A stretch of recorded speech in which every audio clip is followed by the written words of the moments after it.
दंतेवाड़ा में एक बड़ा हादसा टल गया। किरंदुल नगर में रेलवे का इलेक्ट्रिक केबल टूटकर रेलवे पुल ओवर ब्रिज पर गिर गया, जिसके कारण रेलवे फुट ओवर ब्रिज में करंट दौड़ गया। गनीमत ये रही कि इस दौरान ब्रिज से कोई गुजर नहीं रहा था, नहीं तो बहुत बड़ा हादसा हो सकता था, किसी की जान पर भी आ सकती थी, क्योंकि रोजाना इस फुट ब्रिज से हजारों स्कूली छात्र गुजरते हैं। घटना की जानकारी लगते ही तुरंत दोनों ओर सिक्योरिटी गार्ड तैनात किया गया।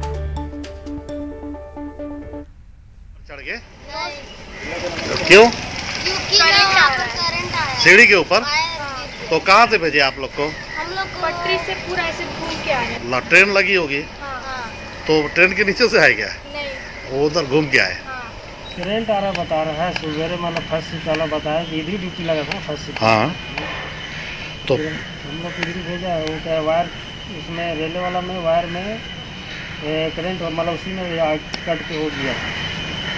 तो कोई बनाने आए हैं अभी? अभी आ रहे हैं रेलवे वाले? वाला लोग आए हैं। तो बच्चों सब यहीं से जाते थे स्कूल, अभी कैसा किए लोग को? सवेरे तो यहीं गए, अभी अब सब उधर से आ रहे हैं रेल पटरी से होते हुए। तो दोनों तरफ गार्ड बैठे हैं? जी वहाँ भी गार्ड मना करने के लिए। 21वीं सदी में मोबाइल ने संचार के क्षेत्र में एक क्रांति ला दी है।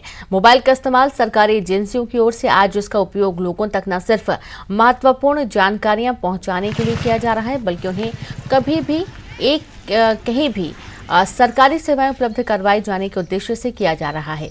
आज मोबाइल के जरिए लोगों को स्वास्थ्य, शिक्षा, बैंकिंग, व्यवसाय इत्यादि से संबंधित सेवाएं उपलब्ध करवाई जा रही हैं, लेकिन ये सभी सुविधा तभी मिलेगी जब आपके पास मोबाइल फोन होंगे और साथ ही साथ आपके इलाके में नेटवर्क आता हो।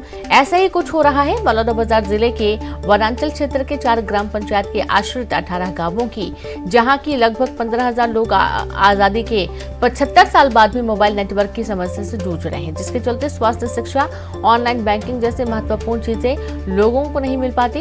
ये सभी प्रभावित गांव कसडोल विकासखंड के अंतर्गत आते हैं, जिनमें नवागांव, देवतराई, कंजिया, चिखली आते हैं और इनके आश्रित गांव लगभग 18 है। नेटवर्क को लेकर बहुत भारी समस्या भैया। यहाँ देखो, अब स्कूल में बच्चा मन के पढ़ाई था तो कोरोना काल में, और हॉस्पिटल सुविधा ले हम वंचित हैं। बिना टावर के हम कोई कर फोन नहीं कर सकत हैं। जैसे हॉस्पिटल 108 बनाना है, 102 बनाना है, इसमें बहुत ज़्यादा परेशानी होती है हमला। एक अलावा यहाँ ग्राहक सेवा केंद्र की कमी है, बिना नेटवर्क के ग्राहक सेवा केंद्र नहीं चलना है। तो जतका भी वृद्धा हैं ते मन है यहाँ कम से कम 25-30 किलोमीटर जाते तो मतलब पेंशन मिल पाते। तो सोचो 200 रुपया अब आदमी 100 रुपया 150 रुपया गला के जाते हैं, तो बहुत ज़्यादा तकलीफ है। और वहाँ आप क्या करते हैं? मैं टीचर हूँ, शिक्षक हैं। बच्चों को भी कोरोना काल में पढ़ाई हुई, नेटवर्क या व्यवस्था यहाँ पूरी किस तरह से बच्चों को पढ़ाई हुई? अब देखिए, उस समय तो कोरोना काल में नेटवर्क था नहीं। उस समय सरकार की बहुत महत्वाकांक्षी योजना चली हैं, जिसमें ऑनलाइन पढ़ाई है या ब्लूटूथ बोल बहुत सारे हैं। उसमें ऑफलाइन माध्यम से हम लोग जितना कर पाए हम लोग किए थे, लेकिन ऑनलाइन के कोई मतलब ही नहीं है। यहाँ पे नेटवर्क नहीं है इस कारण से। और न तो गांव में ऐसी मोबाइल सुविधा है, न कुछ नहीं है। अगर टावर ही रहता तो कोई मोबाइल रखते। आधी रात को अगर लोगों को समस्या हो जाती है, तकलीफ हो जाती है, तो चिकित्सा बुलाने के लिए, गाड़ी बुलाने के लिए क्या करते हैं आप लोग? 15 किलोमीटर दूर जाके खड़े होकर टावर देखते हैं। तो ये लोगों की तमाम तरह की समस्याएं हैं। किसी को हॉस्पिटल की समस्या है तो किसी को पढ़ाई लिखाई की समस्या है। आखिर ये समस्या कब दूर होगी, देखने वाली बात होगी। वहीं आपको बता दें कि अधिकारियों को और जनप्रतिनिधियों को आवेदन देते देते थक चुके, लेकिन जो कागजी कार्रवाई पूरी तरह से ठप पड़ी है। आखिर इनका समस्या का निराकरण कब होगा, ये देखने वाली बात होगी। बलौदाबाजार से न्यूज़ 18 के साथ योगेश यादव की रिपोर्ट। कहते हैं बड़ी कामयाबी के लिए जुनून जरूरी है, और अगर शौकी जुनून बन जाए तो कामयाबी आपके कदम चूमती है। धमतरी की श्रुति अग्रवाल के गार्डनिंग का शौक उनका जुनून बन गया। दुर्लभ पौधों और फूलों के व्यापार से वो 1 लाख रुपए महीने कमा रहे हैं। इस कामयाबी के पीछे उनकी मेहनत के साथ सोशल मीडिया की बड़ी भूमिका है। आपको बता दें कि श्रुति ने 4000 वर्ग फुट की छत पर पौधों की गार्डनिंग शुरू की। श्रुति के इस रूफ नर्सरी में दुर्लभ फूल और पौधे हैं। ऐसे फूल हैं जिनकी कीमत लाख तक होती है। कुछ दुर्लभ पौधे ऐसे हैं जो ठंडी पहाड़ी इलाकों में ही पनपते हैं, लेकिन यहाँ आपको वो भी मिल जाएंगे। दरअसल बागवानी के शौकीन श्रुति ने अपने घर में 6 साल पहले कुछ सजावटी पौधे और फूल लगाए। फिर फेसबुक में अपने जैसे शौकीनों से जुड़ी जानकारी बढ़ती गई, नेटवर्क बढ़ता गया। फिर फेसबुक फ्रेंड से ही वो पौधे खरीदने लगी। पेमेंट ऑनलाइन होता रहा। फूल पौधों का कलेक्शन बढ़ा तो घर के अंदर से गमले छत पर रखने लगी। फिर छत पर हरियाली का अच्छा खासा खजाना जमा हो गया, जिसकी देखभाल के लिए वो माली रखने लगी। फिर सोचा जैसे वो खरीदती है वैसे बेच भी सकती हैं। बस यही शौक व्यापार में बदल गया। आज श्रुति फूल और पौधों की खास प्रजातियां बेचकर 1 लाख रुपए महीने कमाई कर लेती हैं। ये मुझे लगभग 6 साल हो रहा है करते हुए। 2-3 साल पे गार्डनिंग का शौक था, अब वो शौक मेरा पैशन बन गया है। ठीक है, तो